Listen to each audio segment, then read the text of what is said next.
نحمده ونصلي على رسوله الكريم أما بعد فأعوذ بالله من الشيطان الرجيم بسم الله الرحمن الرحيم رب اشرح لي صدري ويسر لي أمري واحلل عقدة من لساني يفقهوا قولي.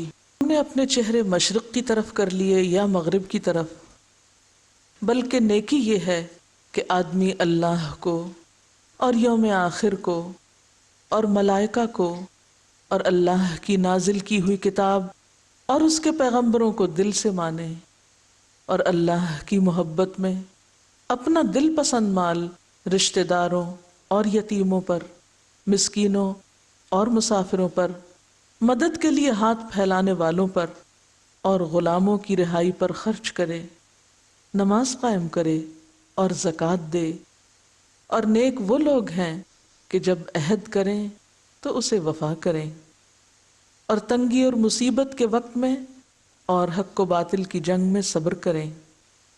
یہ ہیں راست باز لوگ اور یہی لوگ متقی ہیں. تو گویا نیکی صرف ایک کام یا دوسرا کام کر لینے کا نام نہیں. نیکی کمانے کے تو بہت سے طریقے ہیں اور بہت سے ذریعے اور بہت سے راستے، ملٹی ڈائمینشنل. جو سچا ہو جاتا ہے اس کے لیے نیکی کمانے کے مواقع کی کمی نہیں ہوا کرتی. اگر ایک چانس مس ہو جاتا ہے تو دوسرے چانس سے فائدہ اٹھاتا ہے. لیکن یہ سب کچھ وہی کر سکتا ہے جو ایک کمیٹڈ انسان ہوتا ہے، جو عہد کا پابند ہوتا ہے. والموفون بعہدہم، جس کے اندر اپنے دین کے ساتھ ایک کمٹمنٹ ہوتی ہے، اپنے رب کے ساتھ ایک کمٹمنٹ ہوتی ہے. کیونکہ سب سے پہلا عہد کیا ہے؟ لا الہ الا اللہ. ایمان کا اظہار بذات خود ایک عہد ہے. تو جب وہ عہد کر لیتے ہیں کہ ہم نے اللہ کو اپنا رب مان لیا، اسی پہ ہمارا بھروسہ، تو پھر کیا ہوتا ہے؟ وہ فوراً اس کے مطابق اپنے عمل کو بدلنے لگتے ہیں. اور نہ صرف یہ کہ اللہ کے ساتھ کیے ہوئے عہد کو، بلکہ بندوں کے ساتھ کیے ہوئے عہد کو بھی پورا کرتے ہیں. اور یاد رکھیے کہ کسی کے ساتھ بھی عہد کرنا کوئی معمولی بات نہیں ہے. اس کو آپ ایک مثال سے سمجھ سکتے ہیں. مثلاً عہد کرنا کیا ہے؟ کسی کو قول دینا، اپنی بات دینا دوسرے کو. بات کیا؟ کہ میں یہ کام کروں گا. یہ ایسے ہی ہے جیسے آپ کسی کو ایک چیک لکھ کر دیتے ہیں کہ یہ لے جاؤ 10,000 کا چیک، اسے کیش کرا لو میرے اکاؤنٹ سے. وہ شخص لے جاتا ہے اور جا کر جب وہ بینک کو دیتا ہے کہ یہ مجھے نکال دیں، تو وہاں کچھ ہوتا ہی نہیں. تو ایسے شخص نے کیا کیا؟ دوسرے کے ساتھ دھوکہ کیا. قول دے کے پھر گیا اس سے. جب کیش کرانے کی باری آئی تو وہاں تھا ہی کچھ نہیں. کہا میں فلاں جگہ ملوں گا تمہیں، وہ گیا وہاں اس سے ملنے، وہاں وہ ہے ہی نہیں. تو یہ ایسے ہی ہے جیسے بینک میں پیسے نکلے ہی نہیں. وہ لکھا ہوا کاغذ تو دیا لیکن آگے سے نکلا ہی کچھ نہیں. وعدہ کر لیا، جب وہاں پہنچے تو کچھ ملا ہی نہیں، خالی. تو عہد کا خلاف ورز انسان کیا ہے؟ قول سے پھرنے والا. چاہے وہ قول اللہ کو دیا ہو کہ یا اللہ میں تیری عبادت کرتا ہوں یا کروں گا، ایاک نعبد، یا پھر کسی بندے کے ساتھ اس نے کوئی وعدہ کیا ہو. تو ایسا ہی ہے جیسے کوئی کسی کو بس کاغذی چیک دے دے، لیکن جب رقم لینے کا وقت آئے تو ادائیگی سے انکار کر دے. ایسا تجربہ کسی بھی انسان کی زندگی میں تلخ ترین تجربہ ہوتا ہے. اس کو بہت بٹر بنا دیتا ہے کہ یہ کیسا انسان ہے، اس نے میرے ساتھ کتنا بڑا دھوکہ کیا، اس نے میرا وقت ضائع کیا، اس نے مجھے ڈیگریڈ کیا، بے عزت کیا، کوئی اہمیت ہی نہیں دی میری بات کو یا میرے وقت کو یا میری زندگی کو یا میری محنت کو. تو عہد کی جو خلاف ورزی ہے یا کمٹمنٹ نہ نبھانا ہے، اس کے پیچھے بہت سارے مفاسد ہیں، بہت سی خرابیاں ہیں، ایک نہیں کئی ایک.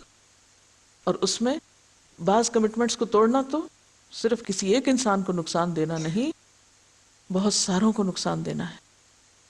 اور ایسے بہت سے مواقع آپ اپنی زندگی میں دیکھ سکتے ہیں کہ جہاں عہد کی خلاف ورزی ہم دن رات کرتے ہیں اور یاد رکھیے عہد کی خلاف ورزی بھی منافقت کی علامت ہے. آپ صلی اللہ علیہ وسلم نے منافق کی جتنی نشانیاں بتائیں ان میں اذا عہد غدر، کہ جب وہ وعدہ کرے تو دھوکہ دے جائے، خلاف ورزی کرے. یاد رکھیں کہ جب دو بندے آپس میں کوئی کمٹمنٹ کر رہے ہوتے ہیں تو ان کے درمیان تیسرا خدا ہوتا ہے جو گواہ کی حیثیت میں ہوتا ہے. اگر میں نے کہا کہ میں آپ کو یہ دوں گی اور پھر نہیں دیا تو کیا کیا؟ قول کی خلاف ورزی تو ہوئی، لیکن اس کے ساتھ ساتھ اللہ تعالیٰ کی جو گواہی تھی وہ بھی لکھی گئی. اللہ کے یہاں لکھے گئے کہ اس شخص نے کہا تھا اور پھر کیا نہیں، الا یہ کہ دوسرا شخص پہلے سے معذرت کر لے کہ ہاں میں نے یہ کہا تھا، میں اپنا لفظ واپس لیتا ہوں کیونکہ میں یہ کرنے کے قابل نہیں ہوں، تاکہ دوسرا شخص اس انتظار میں نہ رہے، دوسرے شخص کو تکلیف نہ ہو. لیکن خواہ کوئی اللہ کو گواہ بنائے یا نہ بنائے، آٹومیٹیکلی قرآن پاک میں آتا نہیں کہ تم دو ہوتے ہو تیسرا وہ ہوتا ہے، تم دو آپس میں سرگوشی کر رہے ہوتے ہو. ما یکون من نجوی ثلاثۃ الا هو رابعهم، تم تین لوگ سرگوشی کر رہے تھے، چوتھا وہ ہوتا ہے، وہ خود ہی ہوتا ہے وہاں، کیونکہ وہ دیکھتا ہے اعمال کو اور اس نے حساب لینا ہے، اس نے پوچھنا ہے. تو دوسرا شخص پھر اپنے قول کو پورا کیوں کرے؟ کیونکہ اس کو ڈر ہے اگر میں نے یہ پورا نہ کیا تو میرا رب مجھے پکڑے گا، کیونکہ وہ دیکھ رہا تھا جب میں اپنا وعدہ دے رہا تھا، اپنا قول دے رہا تھا.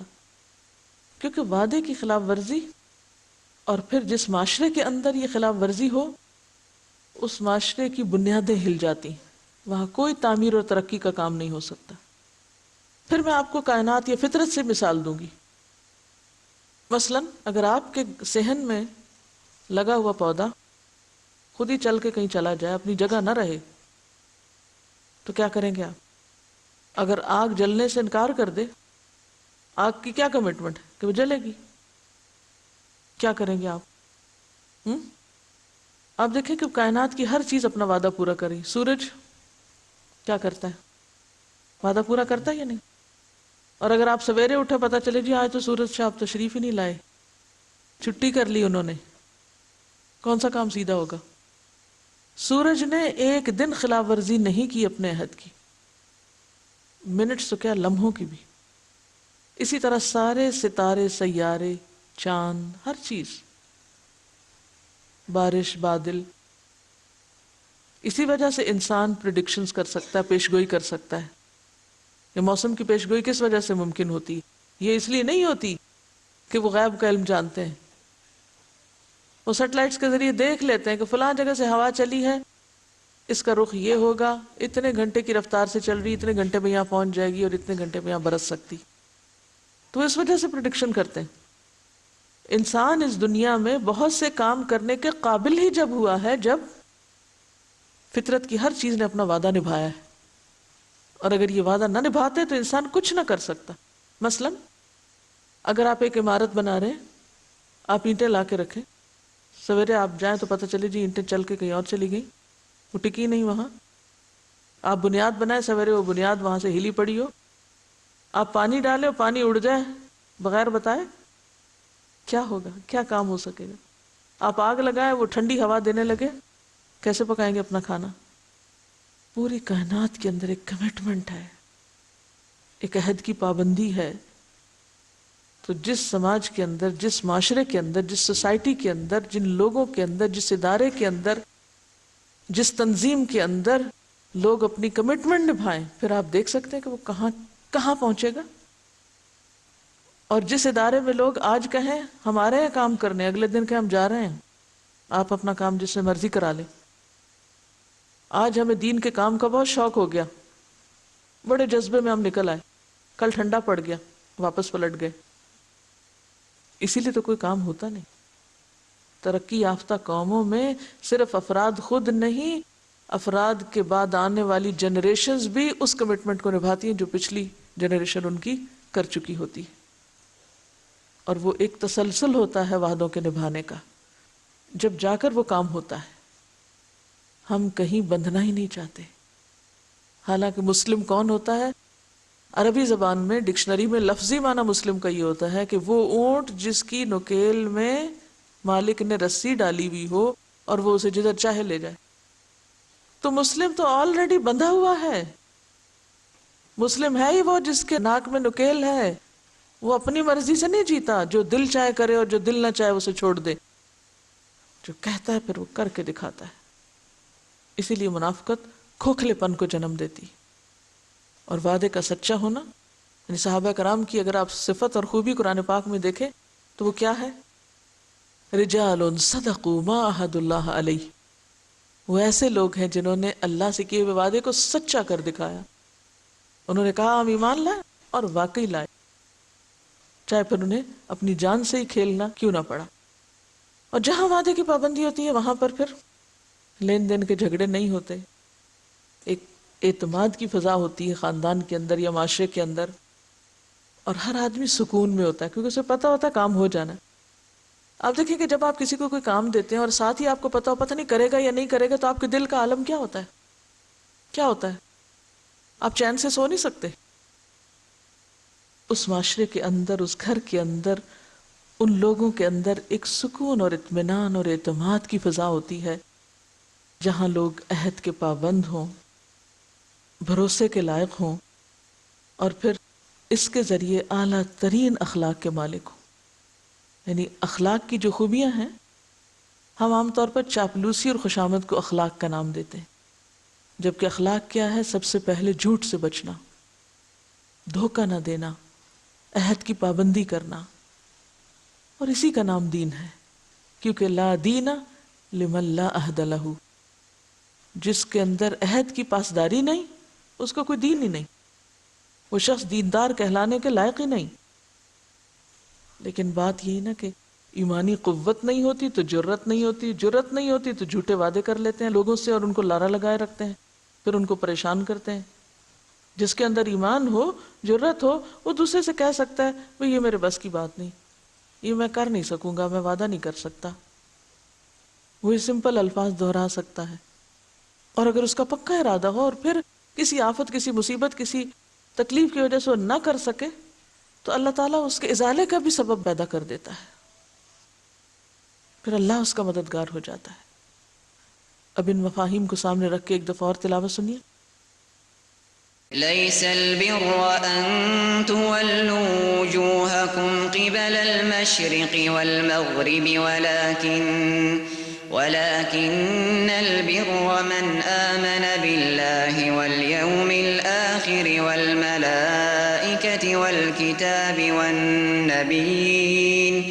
والنبيين وآتى المال على حبه ذوي القربى واليتامى والمساكين وابن السبيل والسائلين وفي الرقاب وأقام الصلاة وآتى الزكاة والموفون بعهدهم إذا عاهدوا والصابرين في البأساء والضراء وحين البأس أولئك الذين صدقوا وأولئك هم المتقون. بعض اوقات ہم دوسرے انسانوں کے ساتھ کیے ہوئے وعدے کو تو پھر بھی پورا کر لیتے ہیں، جسے کہتے ہیں نا شرموں کو شرمی کہ وہ کیا کہے گا. لیکن عموماً اپنے ساتھ جو وعدے کرتے ہیں، صرف اپنے ساتھ کہ میں ایسا کروں گی یا نہیں کروں گی یا مجھے یہ کام کرنا ہے، ان کو خود ہی کرتے ہیں، خود ہی توڑتے ہیں. تو جو شخص سیلف کمیٹڈ نہیں ہوتا، اپنے ساتھ کیے ہوئے عزم ارادے کو پورا نہیں کرتا، وہ دوسروں کے ساتھ بھی نہیں کر سکتا. اور جو اپنے ساتھ نہ کر سکے، بندوں کے ساتھ نہ کر سکے، تو وہ رب کے ساتھ کیسے کر سکتا ہے؟ تو بہت بڑی بات ہو جاتی ہے. صبر کے بغیر ان میں سے کوئی ایک کام بھی نہیں ہو سکتا. نہ عہد کی پابندی ہو سکتی ہے، نہ سچائی پہ قائم رہ سکتے ہیں، نہ جھوٹ چھٹ سکتا ہے، نہ کوئی کمٹمنٹ نبھائی جا سکتی. تو صبر ہی وہ کنجی ہے، صبر ہی وہ کی ہے کہ جس کے آنے پر آپ باقی سب کچھ کرنے کے قابل ہوں گے.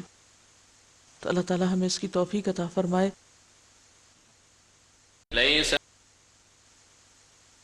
ڈائریکشن کا تعین اپنی جگہ ضروری ہے، لیکن اس کا مطلب یہ ہے کہ جتنی احتیاط، اس کو دوسری طرح لیجئے، کیونکہ عام طور پر ہم استدلال غلط کر لیتے ہیں کہ چونکہ آیت میں آیا کہ تقویٰ یہ نہیں یا نیکی یہ نہیں کہ مشرق یا مغرب کی طرف منہ کرو، تو اس کا مطلب یہ نہیں لینا ہم نے کہ ہم قبلے کے تعین میں کوشش نہ کریں.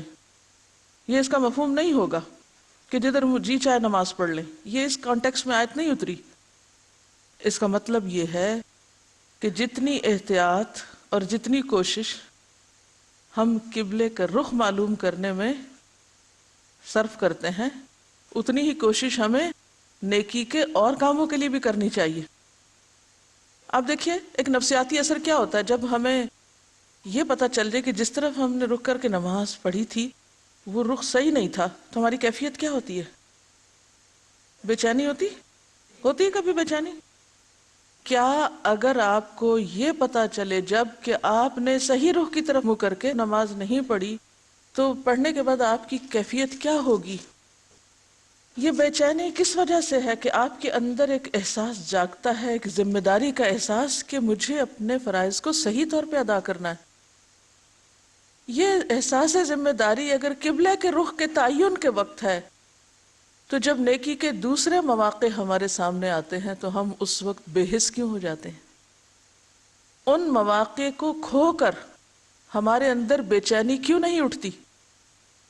جتنے مواقع یہاں بتائے گئے ہیں، یعنی اگر اللہ تعالیٰ سے تعلق کم ہو جائے یا آخرت کی یاد دل سے نکل جائے یا پھر باقی ایمان کے باقی تقاضے جو ہیں اس میں کچھ کوتاہی ہو، یا پھر مال دینا رشتہ داروں، یتیموں، مسکینوں، مسافروں، سوالیوں کو، اگر ان میں سے نیکی کا کوئی موقع ہمارے سامنے آیا اور ہم نے اس کو اویل ہی نہیں کیا، اگنور کر دیا، نظر انداز کر دیا، یا پھر وعدہ خلافی کر لی، یا پھر صبر سے کام نہیں لیا، بے صبری کر لی، جلد بازی اور جذباتیت کا ثبوت دیا، تو اس کے بعد کیا ہمارے اندر ویسی ہی کیفیت جاگتی ہے جیسی کیفیت بے چینی کی قبلے کے رخ کے تعین نہ ہونے پر نماز پڑھنے کے موقع پر؟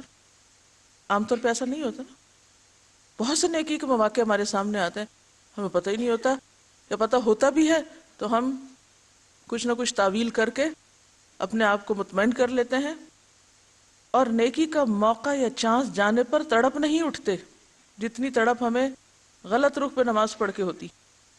کیونکہ ہم ریچولز کی تو خوب پابندی کرنا جانتے ہیں، لیکن نیکی کے بے شمار مواقع میرے دائیں بائیں آگے پیچھے بکھرے پھیلے ہوئے ہیں، وہ ہمیں نظر ہی نہیں آتے. قبلے کا رخ اگر ذرا ادھر سے ادھر ہو جائے نا تو لوگ چلا اٹھتے ہیں، ادھر منہ کر لو ادھر منہ کر لو. بہت اچھا کرتے ہیں، وہ اپنے تقویٰ کی احتیاط کی وجہ سے کہتے ہیں نہیں بھائی تم صحیح نہیں پڑھ رہے، فوراً نماز میں ہمارے کندھے پکڑ کے موڑنا شروع کر دیں گے، کوئی نہیں بخشے گا ہمیں. لیکن نیکی کے مواقع ضائع ہوتے چلے جاتے ہیں ایک کے بعد ایک، کوئی نہیں کندھے پکڑ کے کہتا دیکھو یہ بھی کرنے کا ہی کرو، یا ہمارے ضمیر کو جگانے کا کوئی موقع نہیں ہوتا. کتنی ہی چھوٹی چھوٹی نیکیاں بہت ساری ہمارے دائیں بائیں ہیں، لیکن ہم نہ کر کے مطمئن پھرتے ہیں. یہ کہتے ہیں کہ اس آیت کو پڑھ کر میرے اندر ایک ایسے مسلمان کا نقشہ ابھرا کہ جو ہمہ وقت اور ہر طرف نیکی کے مواقع اپنے سامنے پاتا ہے اور اس سے فائدہ اٹھاتا ہے. وہ صرف کسی مشرق یا مغرب میں جم جڑ کے نہیں بیٹھ جاتا. نیکی کا تصور دیتے ہوئے سب سے پہلے ایمان کی بات کی گئی، کیونکہ ایمان پر ہی انحصار ہے نیک کاموں کا. اور اگر ہم نیکیاں نہیں کر پاتے تو اس کی بنیادی وجہ یہی کہ ہمارا ایمان کمزور ہے. اور ایمان کیا ہے؟ کیا ہے ایمان؟ پا لینا، پہچان جانا، ڈھونڈ لینا، اللہ تعالی کے ساتھ تعلق جوڑ دینا کہ کہیں بھی ہیں اسی سے جڑے ہوئے ہیں. جب تک یہ جڑنے کا تعلق نہیں ہے اللہ کے ساتھ، جب تک کنیکشن بحال نہیں ہے تو آپ اندھیرے میں ہیں. تو یہ ساری روشنی آپ سے نکل ہی نہیں سکتی نیکی کی، بے روح ہے پھر وہ.